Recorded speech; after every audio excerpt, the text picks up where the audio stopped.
Good morning, Kenya. Rise and shine to the morning momentum, your daily dose of a comprehensive rundown of the top stories making the headlines on the papers. It is the 17th day of February 2026, and this is the morning momentum, a daily compendium of local and international news, human interest stories, current affairs, and expert opinion. My name is Alphonse Ouma.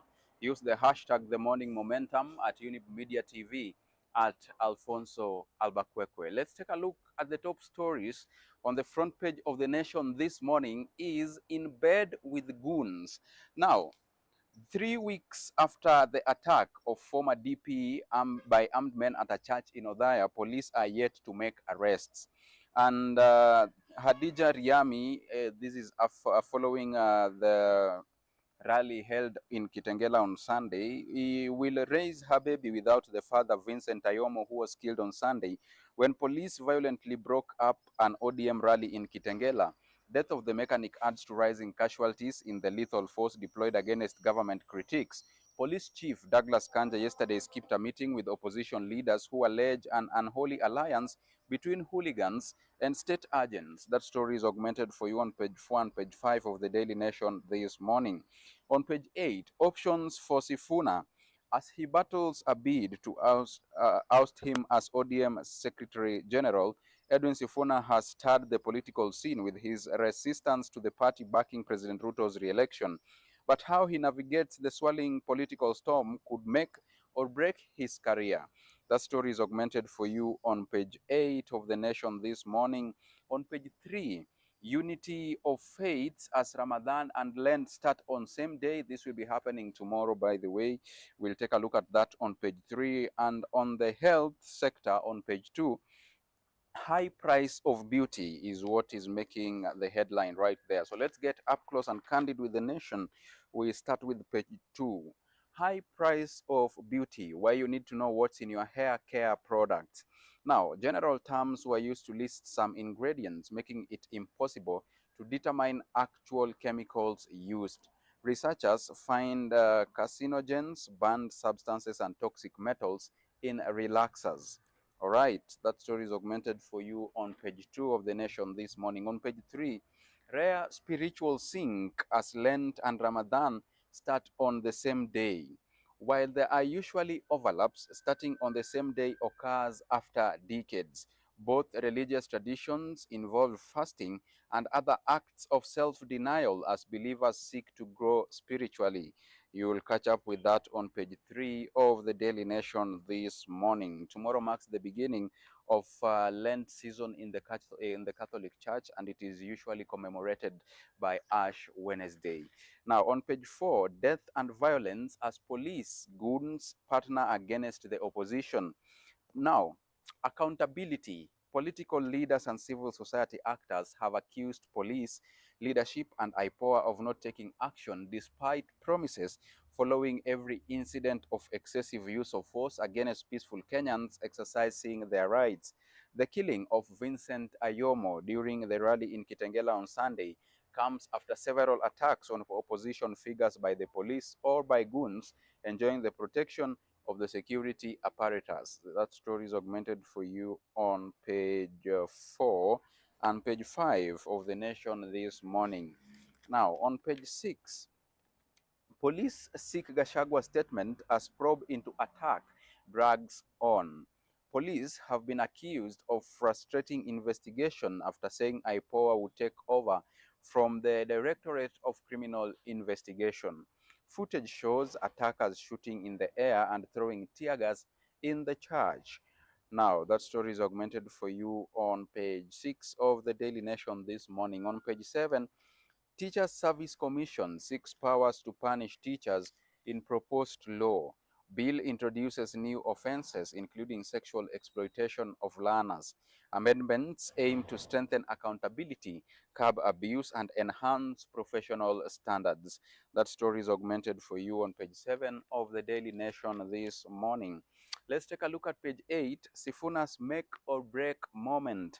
This is politics. Now, hearing in the case of his removal as ODM Secretary General set for February 26th. His next move in the face of internal turmoil in ODM and shifting alliances around him will carry serious ramifications. Now, Orange Democratic Movement Secretary General Edwin Sifuna faces a dilemma. He has four options that could make or break his political career ahead of the 2027 general elections. The Nairobi senator finds himself in a fluid political landscape. His next move in the face of internal turmoil in ODM and the shifting alliances around him will carry serious ramifications for his future. The lawmaker is weighing tough choices. He is torn between remaining in ODM, quitting the party to go it alone, aligning with the retired President Uhuru Kenyatta's Jubilee Party, or joining forces with former Deputy President Rigathi Gachagua. Those are the options Sifuna has right there, so we are waiting to see how that's going to unfold. On page 10 this morning, opposition IEBC clash over voter data ahead of polls.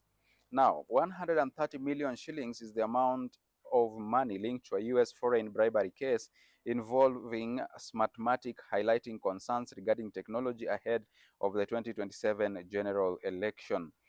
Now, that story is augmented for you on page 10, and also on page 10 this morning, Kindiki at a crossroads amid Ruto 2027 running metro. His supporters see powerful forces moving pieces behind the scenes, and his allies have vowed to protect the DP seat at all costs. Analysts warn this may weaken his position. Okay, let's delve a little bit into that. Allies of Deputy President Kithure Kindiki in Mount Kenya region say the growing jostling for his position ahead of the 2027 general election signals what they describe as a calculated political trap. They believe powerful interests are maneuvering behind the scenes to test the region's loyalty to President William Ruto and potentially reshape the political equation ahead of his re-election bid. Analysts say the heightened focus on Professor Kindiki's position is unlikely to be coincidental with a broad-based administration that has drawn in allies of Raila Odinga and former President Uhuru Kenyatta. President Ruto may be recalibrating his strategy to consolidate or reconfigure the coalition that delivered his 2022 victory. That story is augmented for you on page 10. On page 11 this morning, International Women's Day, Give to Gain. The theme is advancing gender equality through generosity, collaboration, and shared contribution. They're celebrating 5 years of empowering women together, and you can get more information on page 11. On page 12 this morning, disruption. Passengers stranded as aviation workers strike. Airlines operating from Nairobi's JKIA warn passengers of delayed or rescheduled flights. Union accuses Kenya's Civil Aviation Authority of disregarding the welfare of workers at airports. Now, many passengers were yesterday left stranded after aviation workers downed their tools, disrupting services at major airports across the country. The industrial action led to delays in rescheduling of flights in and out of Jomo Kenyatta International Airport and other key aviation facilities nationwide. The Kenya Aviation Workers Union began its strike at 6 a.m., causing widespread operational disruptions that affected both passengers and airlines. That story is augmented for you on page 12. On page 13, it is a harsh world, and I quote, "We have not cooked any food this year. Prices of livestock have fallen drastically. A goat now goes for 5,000, down from 13,000 shillings. And in case you're wondering, this is all about the drought happening in some parts of the country. An elderly woman from Kapua, Turkana, says her family now relies on palm fruits. That story is augmented for you on page 13. Now, let's move on and take a look at more stories. We shift gears and take a look at the expert opinion.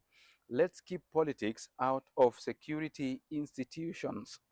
Now, these are sentiments by Harun Isaac Hassan, and he says, and I quote, "The Inspector General of Police is not a regional emissary, political surrogate, or communal representative."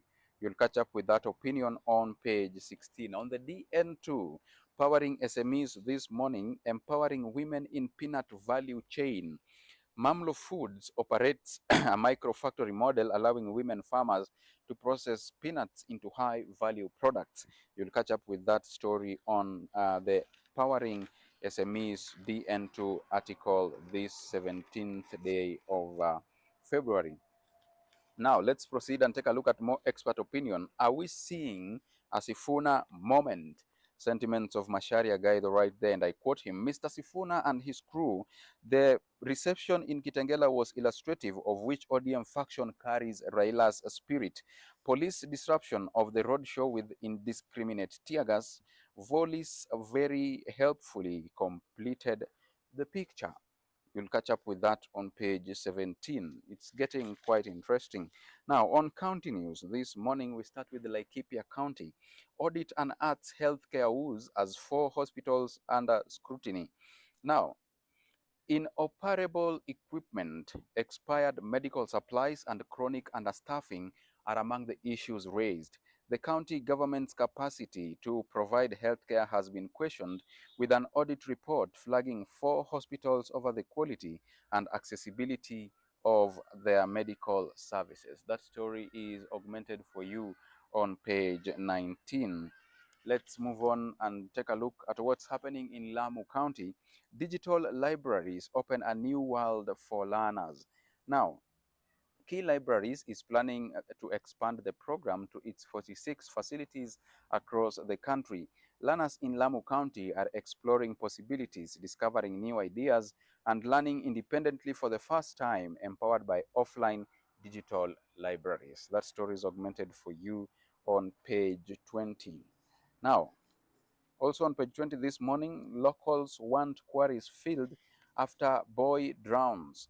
Now, last Saturday, Samuel Odoyo was waiting for his 10 children to join him for a prayer service at his Ogande village church when the flag post in front of the building suddenly toppled. Though shaken, he reassured himself that his family was safe. Back at home, his wife Dorcas Akoth realized one child, Blessing Jaden, a grade 1 pupil, was missing. Some of the children had gone to fetch water from a nearby flooded quarry.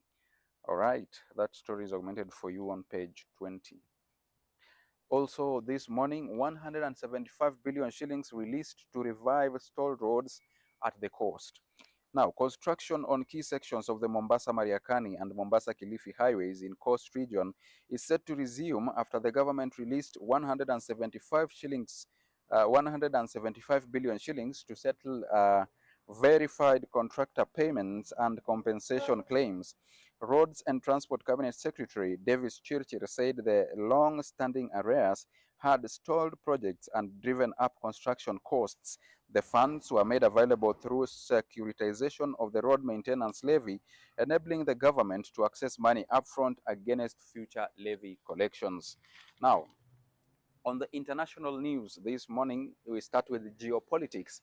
Clash of Western leaders at Munich Forum lays bare widening divisions. European delegates arrived warily after Vance's sharp criticism at last year's conference. The US, ironically responsible for forging a new world order post-World War II, has been accused of orchestrating widening rifts. That is what is making headlines on the international scene.